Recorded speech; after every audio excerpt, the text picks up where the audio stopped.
தூத்துக்குடி மாவட்டம் எட்டயபுரம் அருகே இலங்கை தமிழர் மறுவாழ்வு முகாமில் வாழும் சிலர் மது மற்றும் கஞ்சா அருந்திவிட்டு பொதுமக்களுக்கு அச்சுறுத்தலாக இருப்பதாக கூறி இரு கிராம மக்கள் போராட்டத்தில் ஈடுபட்டனர். குளத்துவாய்ப்பட்டி கிராமத்தில் உள்ள இலங்கை தமிழர் மறுவாழ்வு முகாமில் 35 ஆண்டுகளுக்கு மேலாக 40 குடும்பத்தினர் வசித்து வருகின்றனர்.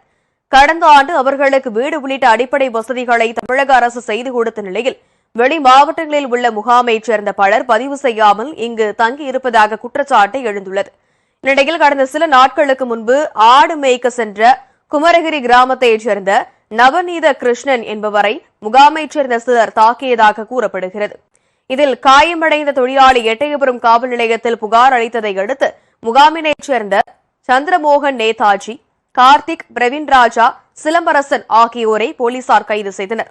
இந்நிலையில் இலங்கை தமிழர் மறுவாழ்வு முகாமைச் சேர்ந்த சிலர் மது குடித்துவிட்டும் கஞ்சா புகைத்துவிட்டும் குளத்துவாய்ப்பட்டி, குமாரகிரி கிராமங்களைச் சேர்ந்த விவசாயிகள், பெண்கள், கால்நடை வளர்ப்பவர்களிடம் தகராறில் ஈடுபடுவதாக இரு கிராம மக்கள் குற்றம் சாட்டியுள்ளனர்.